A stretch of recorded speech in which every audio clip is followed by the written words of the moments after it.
Welcome, everybody, to the Coaches Chronicle. I am delighted to be sitting here today with Marshall Goldsmith. Marshall, welcome to the Coaches Chronicle. Oh, thank you so much for inviting me.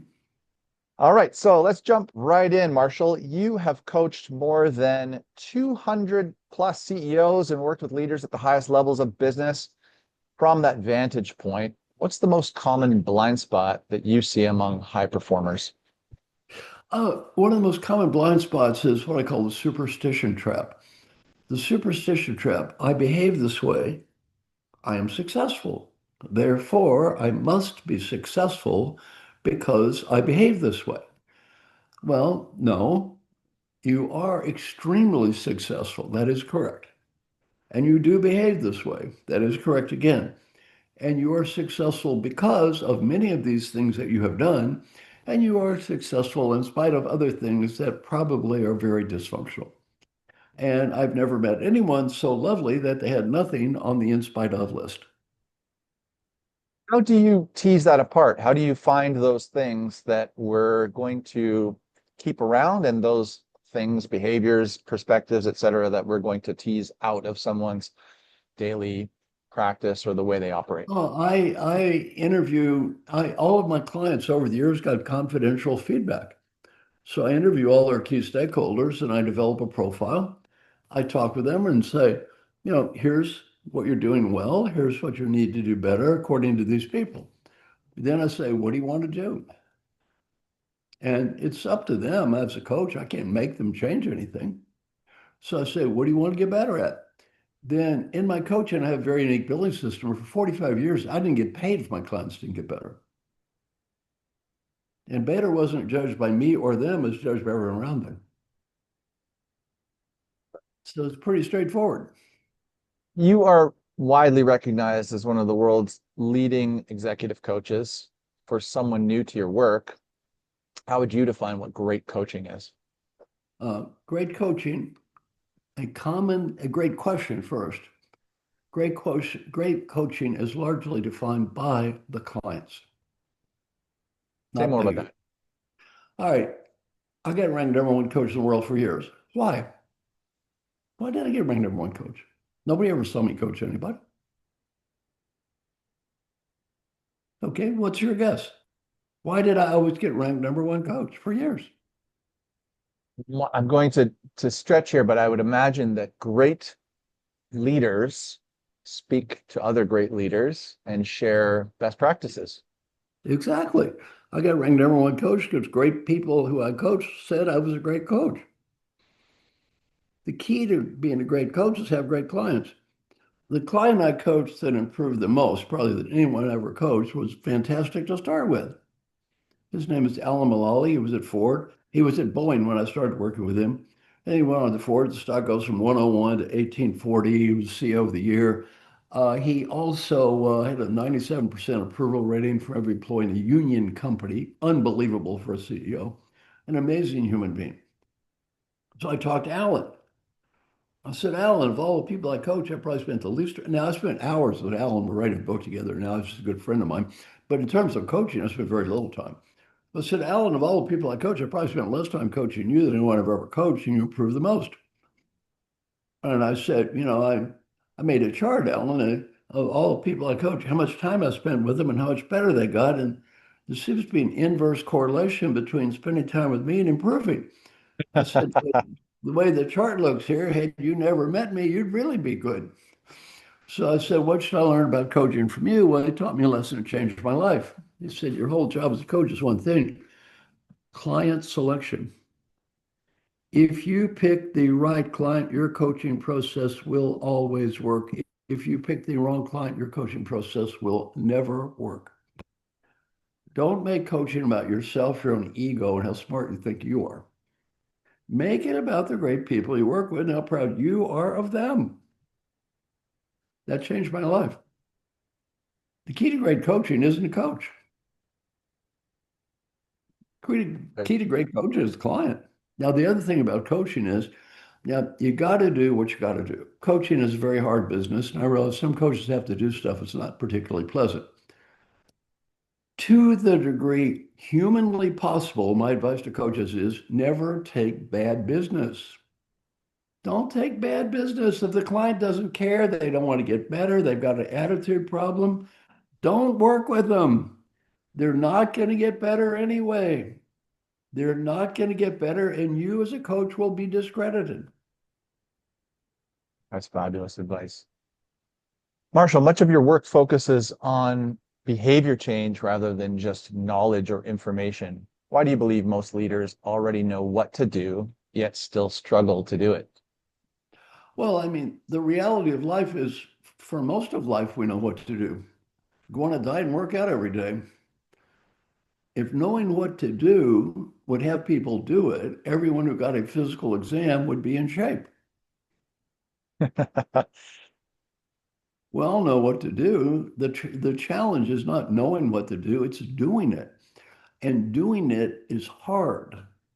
What I teach people to do is, for many people, psychologically difficult.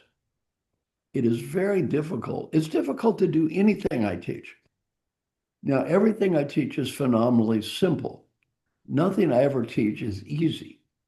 There's a great difference between two words, simple, easy. It's very simple. It's definitely not easy. Go on a low-fat diet and work out every day. Simple. How many people do it? Not so many. Not so many. The daily question process, one thing I teach, daily question process, phenomenally simple. It works. It takes 6 minutes a day. It works. Half the people quit doing it in 2 weeks. Why? It is very difficult to look in the mirror. It's very difficult to face our own reality day after day after day after day after day. It's hard. It is very, very, very hard to do this stuff. And by the way, one thing I've learned, I did all this research and I used to teach it and I'd say, look, here's my process. They did this. They became much better leaders. That's what I used to teach because I have all this research to show they were seen as more effective leaders. So I said, they became much better leaders. I don't say that anymore. You know what I say now? They became much better leaders as long as they did it. Oh, yeah. Love that. I don't As know. you I don't know they stayed much better leaders. Maybe they didn't. reasons to stick around with Marshall, we'll get real-time feedback on whether I've stayed a leader or not. That's it. Yeah, yeah. Well, they became better. Okay, so say you got in shape. Well, that doesn't mean you stayed in shape. Yeah. As you look back on your career, which idea or contribution do you feel has led to the greatest real-world impact on leaders? I'd say maybe three. I mean, I'm very fortunate. For most people, the answer is zero. So three is very good. Yeah. One is what got you here won't get you there.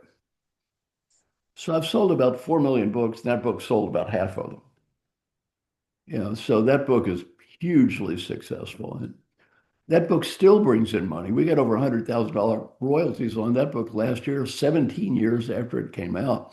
I mean, that book has been a phenomenal, it's been ranked one of the best business books ever done by many different people, Amazon, many people. That's number one. The fact that just because you are a success doesn't mean you're going to stay a success and doesn't mean everything you did is right. That is So so that's it. inspiring as a self-published author to hear that because my book just hit 1,000 copies sold in 6 months, and so that number is inspiring, Marshall. I love that. Okay, Well, now, Jonathan, I'm going to help you as an digress. author. Let me finish this. We're going to go back to being an author because many of the Great. coaches are indeed authors. All right. So, number one, what got you here won't do that. A whole concept. Coaching historically was seen as fix the loser. One thing I'm very proud of is help the winner. See, So important. the old message of coaching was if you have a coach, you must have a problem. There must be something wrong with you. Look, 5 of my coaches have been CEO of the Year in the United States. They don't have a problem. They are great people. One reason they are great people is they keep trying to get better. I am not in the fix the loser business. See, many coaches are told you can't mention the name of your client. I can mention the name of every one of my clients. That old model is you can't mention the name of your client because your client would be ashamed. Your client has a health problem. Your client is dysfunctional. That's why you can't mention their name. They would be embarrassed. Are my clients embarrassed to say I'm their coach? No. Why No. aren't they embarrassed? They don't have a problem. They They don't have a have a coach. problem. They don't have a problem. And by the way, if they said, I wouldn't mention it anyone I have a coach, or I would say to them, by the way, this has never happened. But if it did happen, you know what I'd say? Goodbye. You're ashamed to have a coach. I don't need to work with you. You're embarrassed to have a coach. You don't work with me because everyone a coach has to publicly talk about what they want to improve publicly. They have to publicly apologize for their mistakes. They publicly talk about having a coach. And if they don't want to do it, don't work with me. It's fine. So, that's number one. What got you here wants you there. Number two is feed forward. The whole concept of feed forward, the wonderful comment, rather than just hammer people about the past, right? Focus on the future. Get people to ask for ideas, listen, thank people, don't punish them, and don't do everything, but do what you can. Feed forward is a wonderful idea. And then finally, the third concept is, and I did not invent the third concept, but the third concept, which I did not invent, I mean, it's been done for centuries, is the daily question process. Teach using that as a modern day tool. I mean, the concept is old. I mean, I think Benjamin Franklin did it, and I don't know, maybe Socrates did it. I don't know. So the concept is old, but I popularized it for daily use in the new world. So I'd say those, if I had to pick three, those three are probably the big ones. Fabulous. Let's Now, park the let's go back to the book. self-authorship. Wait. We got to go back to your book. Okay, I was going to say we could do it at the end, but let's dive in if you I'm want to going to go make there you feel now. better. Now, many of your listeners, I'm sure, write books now. The number of books published is skyrocketing, by the way. The number of books read is not skyrocketing, but the number of books published is skyrocketing. Now, okay, Jonathan, I might make you feel a little bit better here. Are you ready? I'm ready. How many book titles are on Amazon.com approximately? Give me a guess. Oh my gosh. I'm going to say somewhere in the region of 2 million. And no, the number is closer to 32 million. Holy smokes. Okay. Oh, Jonathan. Now, you didn't do too great on question one. Let's try question two. How many books in 1 year do you have to sell to be in the top half of all books sold that year? How many books? Give me a guess. Uh, 200. Nope, two. That right? Wow. Half of them sold 0 to 1 copy. You sold 1,000 books. That's a lot of books. Yes. You feel Hey, good. you compare yourself to someone who sold 4 million books who think I didn't sell any books. You compare yourself to 1,000 books is a lot of books. 1,000 people is a lot of people. You don't have to be embarrassed about selling 1,000 books. That's a lot. Yeah. No, I'm not at all. I'm ecstatic and inspired by your number. So now I know it's possible. It is possible, not easy, but possible. Not easy, but possible. I see that. Let's drill a little bit deeper. So in your book, What Got You Here Won't Get You There, you talk about the habits that drive success can also become limitations. So why does Right. success sometimes become a liability? All right, let's take the first example I use in the book. I was interviewing the Harvard Business Review and asked a question. What is the number one problem of all the successful people you ever worked with over the years? What is their number one problem? And my answer, winning too much. Now, what's that mean? Well, obviously, winners win. That's kind of good. Winners win. What's wrong with winning? Well, the problem is, if it's important, we want to win. If it's meaningful, we want to win. If it's critical, we want to win. If it's trivial, we want to win. And if it's not worth it, we want to win anyway. It is incredibly difficult for winners not to go through life compulsively winning. You want to go to dinner at restaurant X. Your husband, wife, friend, or partner wants to go to dinner at restaurant Y. You have a heated argument. You go to Y. The food tastes awful and the service is terrible. Option A, critique the food. Point out our partner was wrong. This mistake could have been avoided if you just listened to me, me, me. Option B, shut up, eat the stupid food, try to enjoy it and have a nice night. What would I do? What should I do? Almost all of my clients, the same answers. What would I do? Critique the food. What should I do? Shut up. You have a hard day at work, you go home. Your husband, wife, or partner is there, and the other person says, I had such a hard day today. I had such a tough day. And what do we say? You had a hard day. You had a hard day. Do you have any idea what I had to put up with today? You had a hard day. We are so competitive. We have to prove we are more miserable than the people we live with. So I gave this example in my class at the Dartmouth Tuck School. A young guy raised his hand. He said, I did that last week. So I asked him, I said, what happened? He said, my wife looked at me and said, honey, you just think you've had a hard day. It is not over. It's Oh, not over yet. that's You fun. haven't seen hard, boy. I like that. Yeah. In that same body of work, you outline specific interpersonal habits that hold leaders back. So, which of those tends to be the most damaging, even among the most highly successful people? I think in the example you just gave, it's the wanting to win every argument sort of I'll give thing. you the second one is adding too much value. Now, what's that mean? You're young, smart, enthusiastic, and I'm your boss. You come to me with an idea. I think it's a great idea. Rather than saying great idea, my tendency is to say, that's a nice idea. Why don't you add this to it? Now, the problem is the quality of the idea may go up 5%. My commitment just went down 50%. It's no longer my idea, boss man. Now it's your idea. It's very difficult for smart, successful people not to constantly add value. One of my good coaching clients was JP Garnier, CEO of GlaxoSmithKline. So I said to JP, what did you learn about leadership as CEO of this huge company? He said, I've learned a very hard lesson. And by the way, every time leaders get promoted, with every promotion, this lesson becomes more real.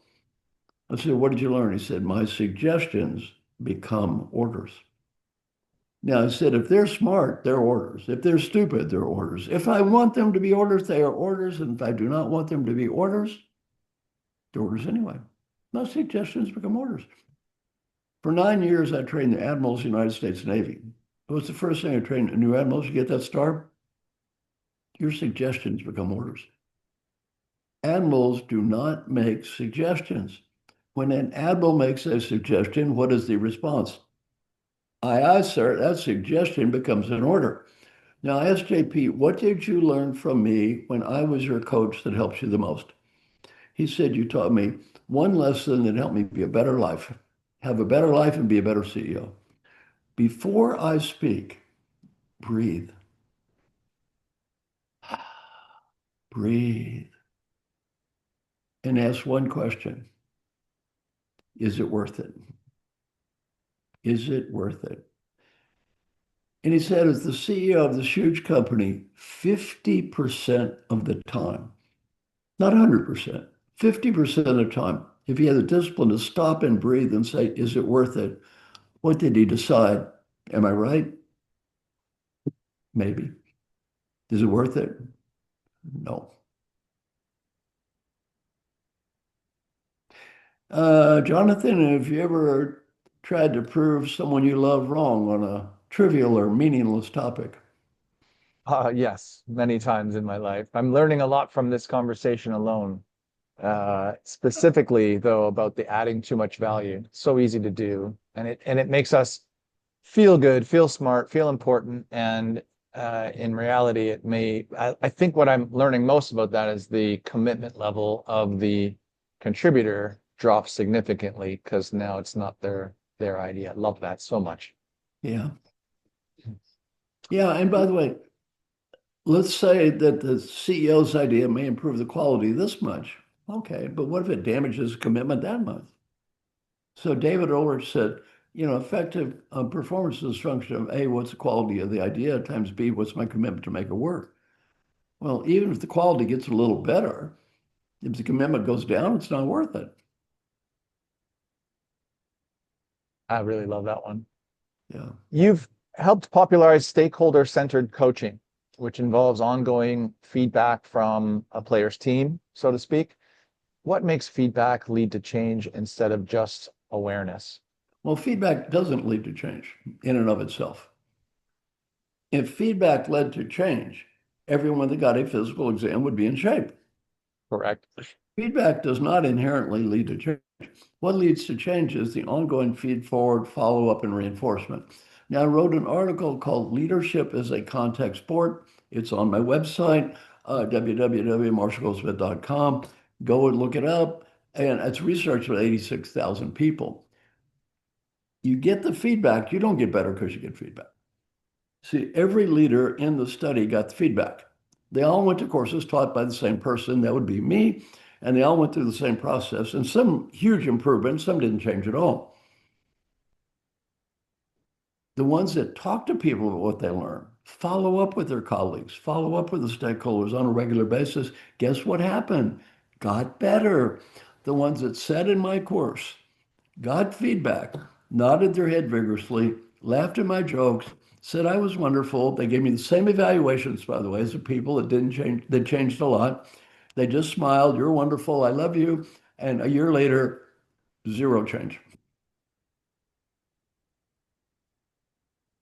Commitment to doing the work. Arnold Schwarzenegger got a great quote. Said, nobody got muscles by watching me lift weights.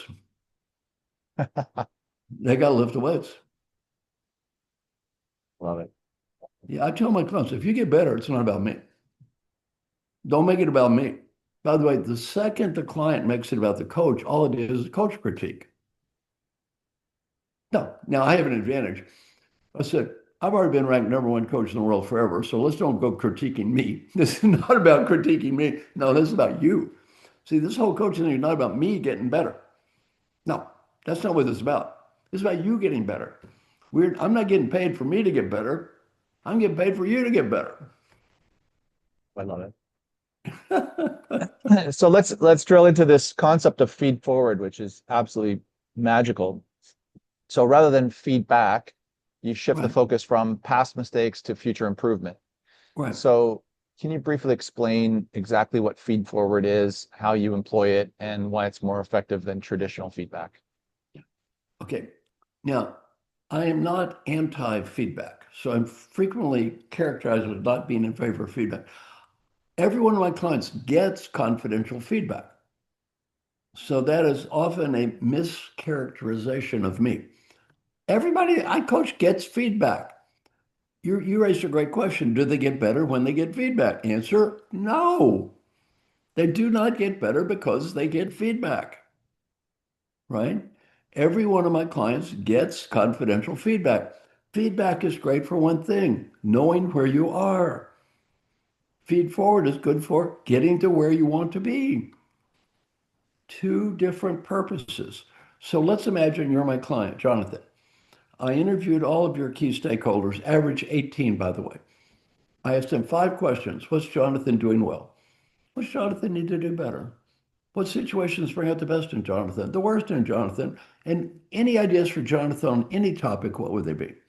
I collect all this confidential data. I read this report to you. These reports are hard to hear, by the way, brutal in many cases. You get this that's feedback. Then we're done with feedback. You don't keep revisiting feedback and talk about what you did wrong. Now, Jonathan agrees to get better. Let's say, Jonathan, you want to be a better listener. We'll just pick that. And I teach you to go talk to all your coworkers. And then it's feed forward. You'd say, uh, Mr. Coworker, I've just participated in this confidential feedback process with Marshall. So the first thing I would say is thank you so much for doing this. I do not know who said what. I do know that a lot of people gave me feedback. Your time is very valuable. I want to thank you, number one. Number two, much of my feedback is very positive. Ethical, dedicated, hardworking, caring about our company, customers, getting good results. Many positive things, which made me feel very grateful. So thank you for the positive. I don't know who said what, but many people said nice things. So thank you. Then you don't say but, you say and. And there's something I want to do better. Now don't pick 15 things. Let's just say listening. I want to be a better listener. In the past, Mr. Direct Report, if I haven't listened to you or others, I'm sorry. Please accept my apology. There is no excuse. By the way, I teach my clients that. Just say there is no excuse. Don't make stupid excuses. No one wants to hear your excuses. There is no excuse. Just apologize. Suck it up. Apologize. Then don't ask for more feedback about the past. Here's where feed forward comes in.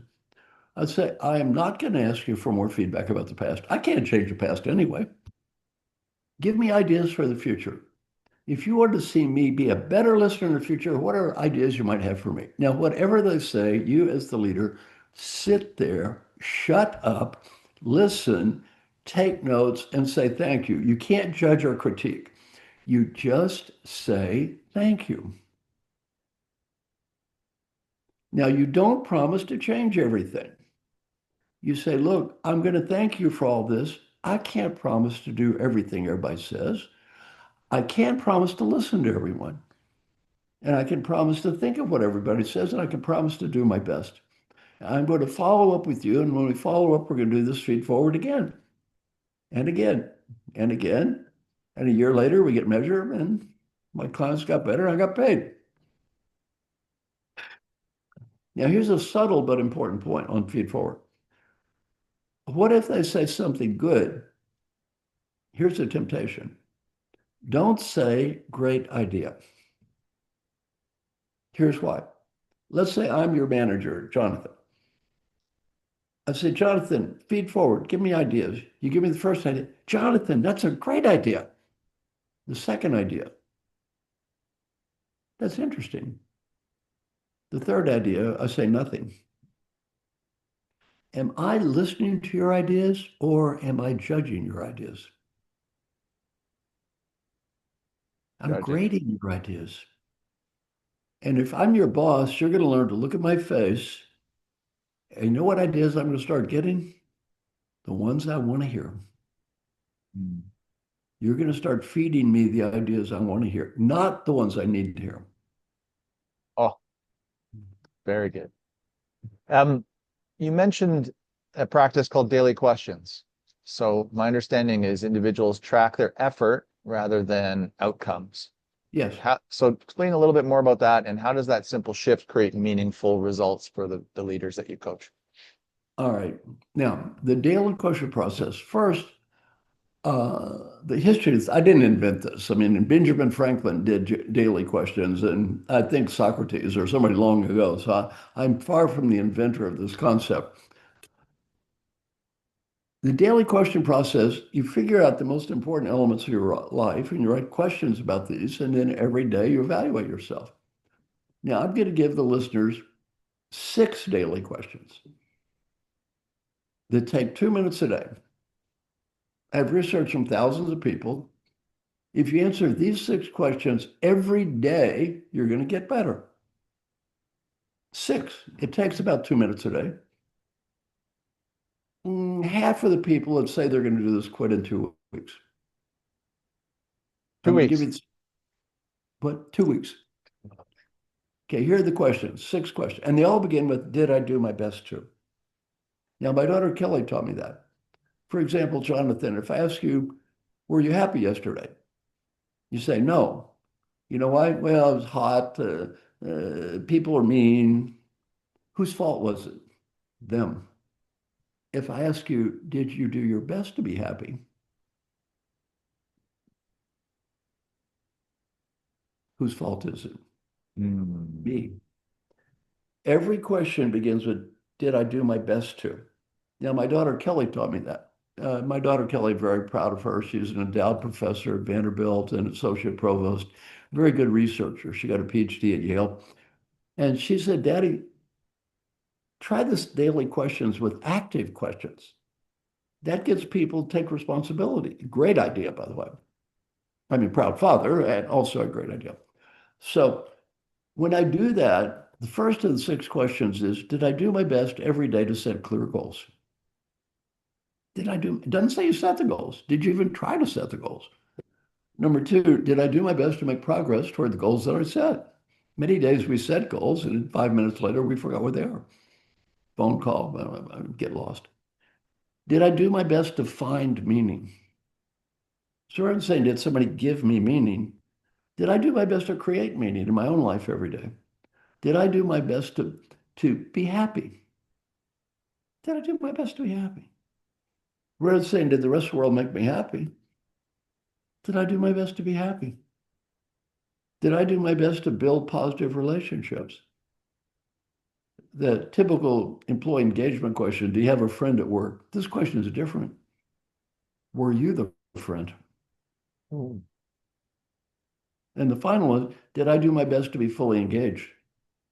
Rather than, let's wait for the company to engage me as if they're supposed to be trained monkeys or something. Did I do my best to engage myself every That's day? 6 fabulous for leaders, managers. Oh my gosh. human beings. Yeah. You don't have to be a leader. Now, let me ask you a question, Jonathan. If you do this every day, you will get better. Why do people quit? That's my next question for you, Marshall. I was going to ask, so Why do you think people quit? comfort. People love comfort. And I think that new routines, adding something to their daily life that requires work is a friction point, and 2 minutes people a will day. avoid friction. Two 2 minutes. minutes, yeah, exactly, right.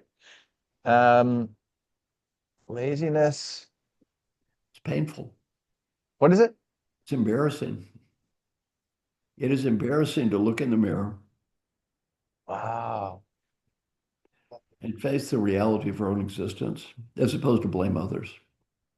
I would imagine though, Marshall, that these questions, if you're going to use them daily for 2 minutes and you're going to get better at the things you're asking yourself, did I do my best to? Oh, you'll get It's better as long as you keep doing it. Yeah. So if you commit longer than the 2 weeks, you'll start to realize some change. And I would expect that from that point forward, it's going to start to feel good to write these things down because you actually did do your best and you're getting real results. No, Doesn't. not really. I've been doing this for 28 years. I have somebody How, call what, me on the phone. I have someone call me on the phone almost every day for 28 years to have me do this. You know why? My name is Marshall. I'm too cowardly and undisciplined to do any of this crap by myself. I need help. And you know what? And it's okay. I'm too cowardly to do this shit by myself.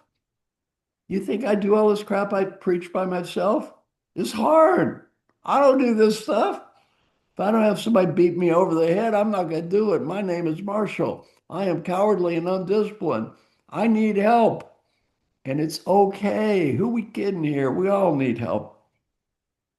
oh, it's Yeah, do great. you think you need help? It's great. We all need help. Yes. And I think We that you're all role need modeling help. it beautifully, that you're not just saying, here's the daily practice. It's that I also have difficulty with this. And so I have someone who holds me accountable. Beautiful. Yeah. Yeah. In your book, Triggers, you explore how our environment influences our behavior. For someone unfamiliar to that idea, how do everyday situations shape who we become? Well, I'll give you a simple example. My wife and I go out to dinner with this couple. Then we go home and we realize, gee, we didn't spend a lot of time just trashing other people. And that wasn't really very nice. And we typically don't do that. We thought, why'd we do that for? Well, we realized that's all they do. It's just I'm sure you've been around people like this. All they do is trash other people. And we started talking like them. Well, I mean, I'm not judging them. That's their life. But my wife and I said, let's don't do that again. Well, when you're in an environment that reinforces certain types of behavior, you tend to act that way. If you don't want to drink, don't go in a bar. Yeah, don't go in a bar. Well, what happens is our environment is very powerful. And my book Triggers is how external factors influence us. Uh, Now, what's a trigger? Any stimulus that influences our behavior could be sight, sound, smell, anything. As we go through life, we are constantly bombarded by triggers of all types.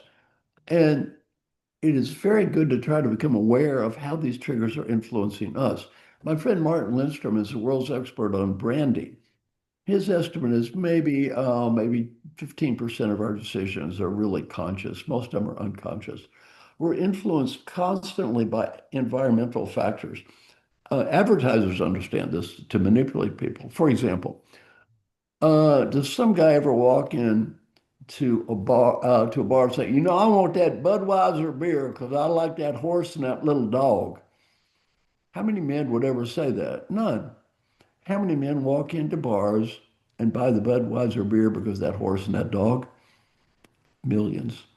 If they didn't, you know what? Budweiser wouldn't be spending a fortune on the horse and a dog. They don't even know that their behavior is influenced by the dog and the horse. But it is. Those What would people you aren't say? stupid. They're spending that money for a reason. Yeah. Well, what would you say are some of the most common triggers that cause even disciplined people One of the to most fall common ones back related to into my old first habits? book is prove I'm right. Somebody says something that you think is wrong. That immediately triggers the prove I'm right. So now you're going to sit there and prove that they're wrong and you're right. Okay, fine. Why? Why are you doing this? Another one, even worse, prove I'm smart. Oh my God. See, it's very hard for highly educated people to not prove they're smart. This is phenomenally difficult. Most of my clients made all A's in school or close to it. Now, our whole life, speaking of the environment, we've been reinforced for one thing, make an A, make an A, make an A, smiling. No, don't make an A. Oh. So what do we learn? Prove I'm smart. Any human or any animal will replicate behavior that's followed by positive reinforcement. What do we get positive reinforcement for? Prove how smart we are. Over and over again, thousands of times we prove we're smart. It's very difficult to stop. Stop proving you're smart. Stop. Why are you doing this? And the higher up you go, the more important it is to stop. You're the boss. You don't have to prove you're smart. Quit doing that. You don't have to prove you're right. You already won. You already won. You don't have to prove you're smarter than them. Let them be smarter than you. Hard. Easy in theory, very hard in practice. Yeah. Now, I'm going to get a little abstract here. I'm working on a new book, so I'll tell you some new stuff. Ready? Yeah. New Let's go. stuff, new stuff. I'm working on a book with John Byrne. John is the founder of something called Poets and Quants, like the MBA journal about I missed the MBA. name. It cut out there. What was the name? John Byrne, Byrne. And And he's also, the yeah, and the magazine is called Poets and Quants. beautiful. Okay. We're working with Pino Audio. Pino's a professor at Dartmouth. So we're working on a new book. It's kind of like what got you here, what was you there for young MBAs. This is the reason I brought the story up is about the environment. The school system today is a wreck in America and most of the world. I'll tell you a little history. I was a dean years ago, and they had a system where the first year the students evaluated the teachers. It was confidential. I thought it was a great idea. Confidential feedback, teachers can learn. The next year, they gave the data to the deans and the president. You know what I said? Bad idea. Ever since then, what happened to grade inflation? Grade inflation has gone up ever since that year. Unfortunately, I was right. Every year it's gone up since then. Now, here's where I was wrong. I said this will lead to less anxiety from students. No, more anxiety today than ever. Why? Students are horrified to make a B today. They're horrified. They have anxiety attacks if they make a B. My undergrad school, when I was there, We had no counselors now at small school. Now they have 5 full-time. And at midterm, they're always booked. Kid gets a B, they freak out. Now, here's what happens. These kids graduate from these good schools and they go to work. You know what they want to know to the boss? Show me how to make an A.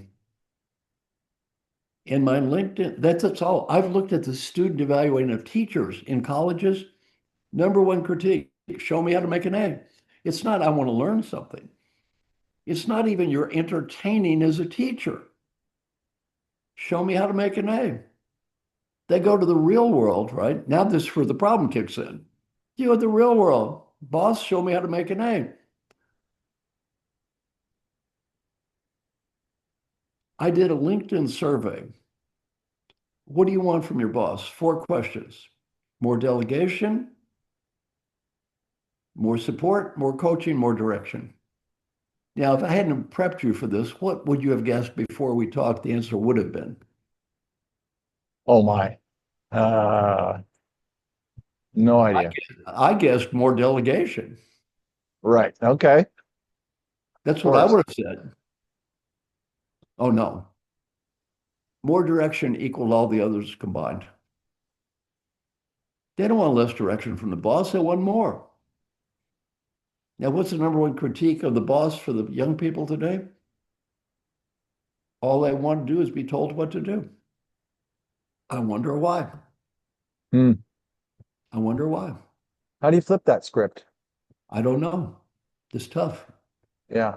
I think the first thing is understanding they're not bad people. This is what they've been reinforced for and trying to explain it to them. Look, my daughter's a professor at Vanderbilt. Um, Vanderbilt basically is impossible to get in now. It was hard to get into Vanderbilt last year than it was to get into Yale or MIT. It's impossible to get in. Every kid there now is so compulsively driven, they have to make all A's. Well, the problem is many of the teachers in colleges today are what are called adjunct professors. If the students hate them, they get fired. So you know what they give students? They give them all A's.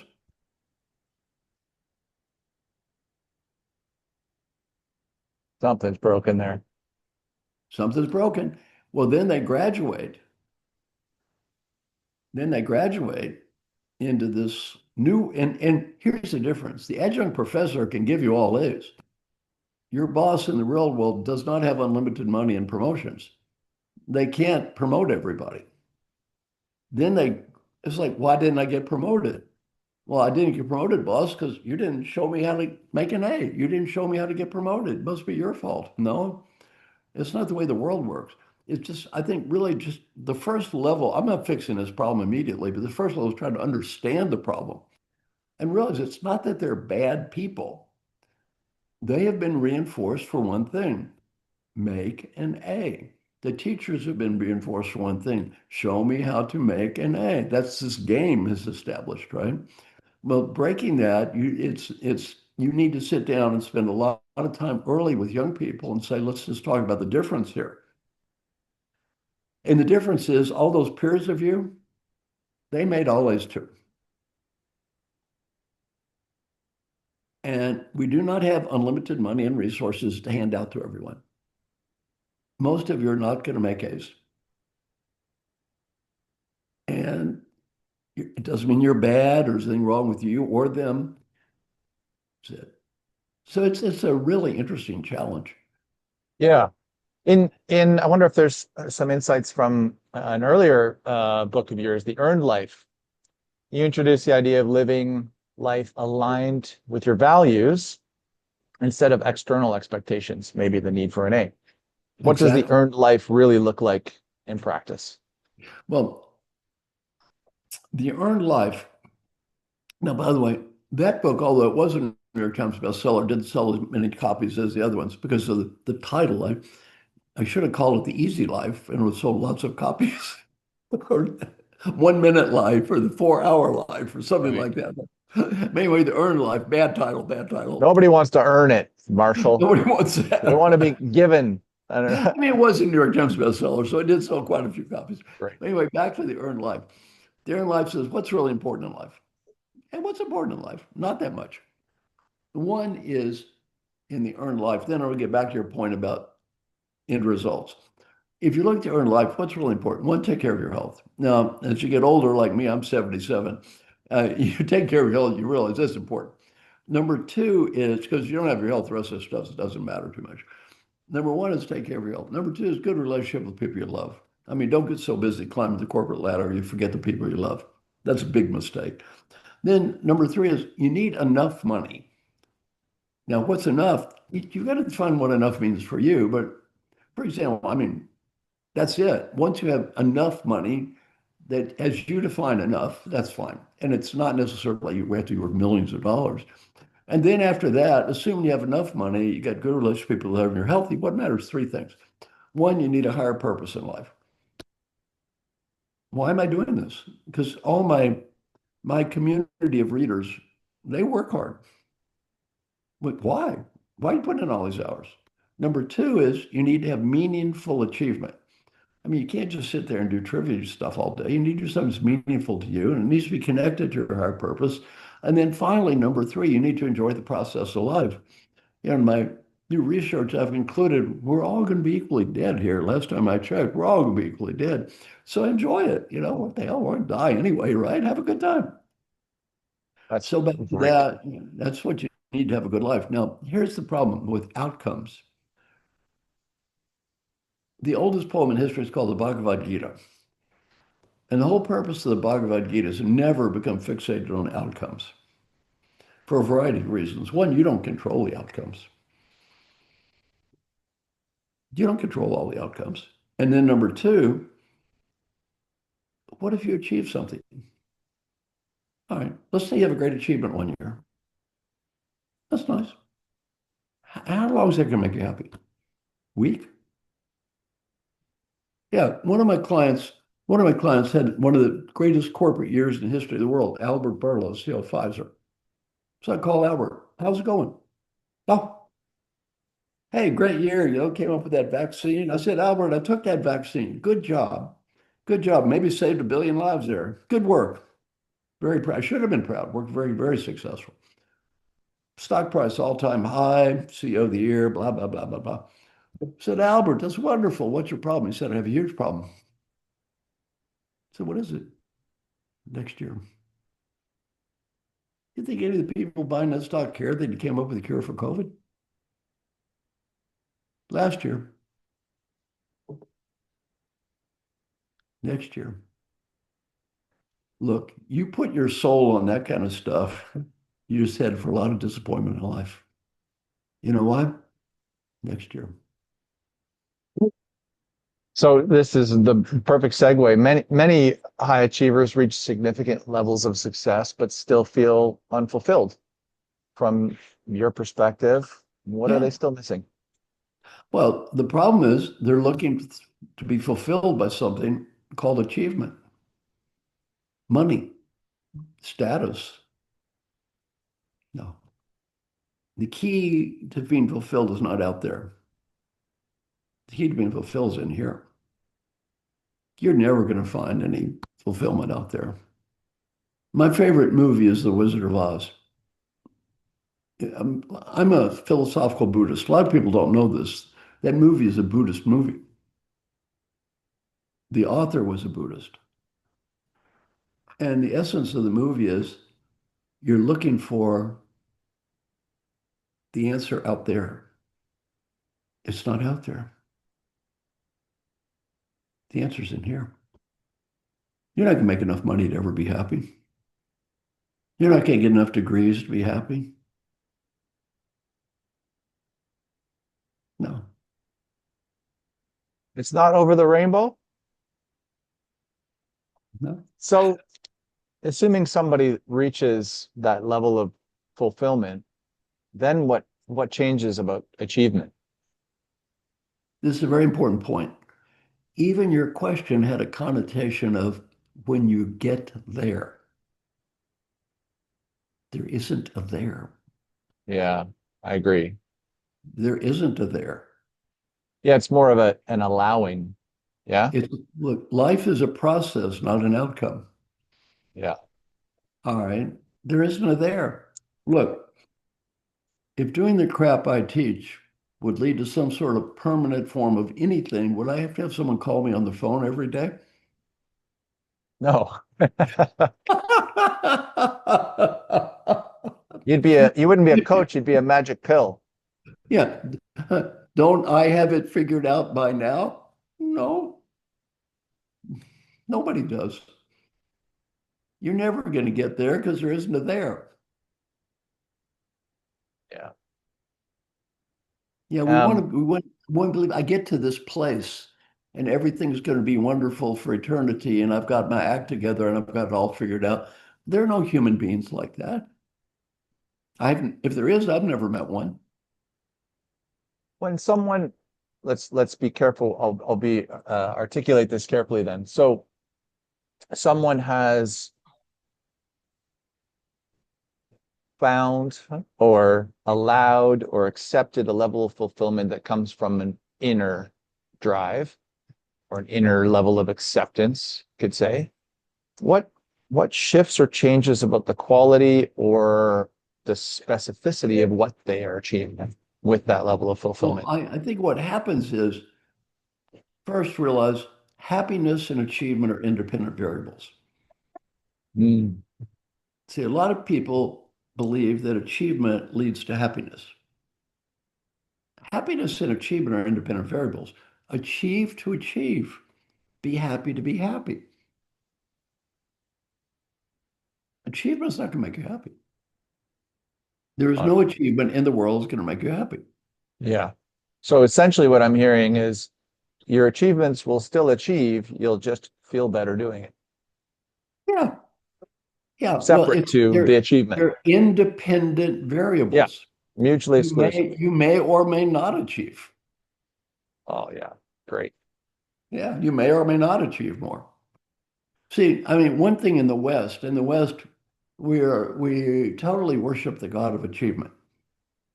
So even when I tell people do this and might make you happy, they say, "Oh, being happy is good. Then I get to achieve more." No, don't be happy to achieve. That's mostly garbage anyway. Yeah, happy people achieve more. Maybe, maybe not. I mean, that's people just make this stuff up. There's no research on happy people achieve more. Achieve to achieve. Be happy to be happy.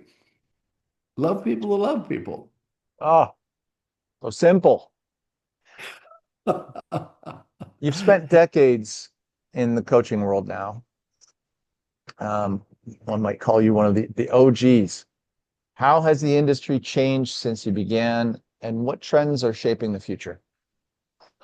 Well, the coaching field is a very difficult field. Very, very difficult field. What's happened is there's so many coaches, and more people keep being certified as coaches. So most coaches make no money. They just make no money. Um, if you look at some of the mass market coaching companies, they're paying coaches $50 an hour, maybe. You can't make a living. So what's happened is there are just too many coaches and they just keep being certified and more and more. And they're not bad people, doesn't mean they're not good. Just it's a market function.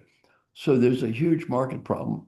Now, I'm going to give some coaching to the coaches who are listening. Are you ready, coaches who are listening? Ready? You listen, coaches. Most coaches I work with are good people who do good work with their clients and they have good hearts.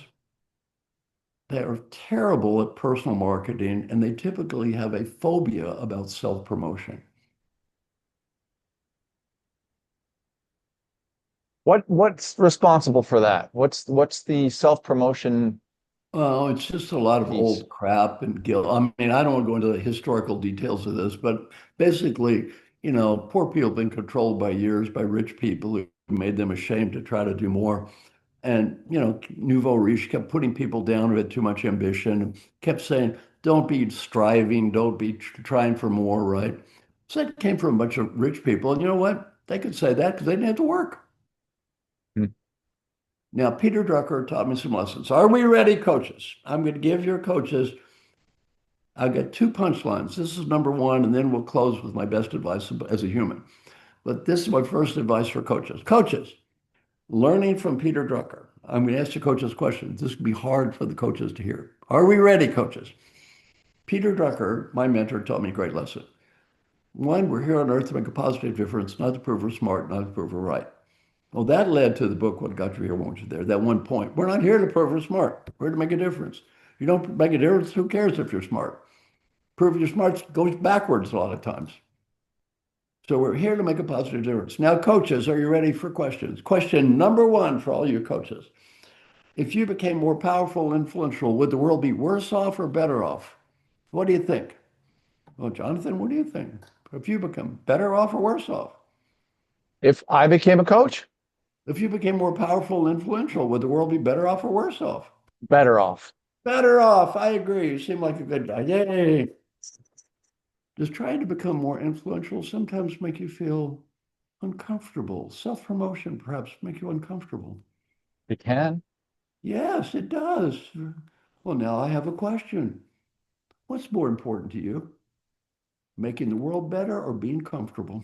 Making the world better, Marshall. And how about that being comfortable, Crab? That's negligible compared to making the world better. Just get over yourself. Get out of your own Let way. it go. Let it go, coaches. Yeah, you don't want to promote yourself? Grow up. I love Grow up. this.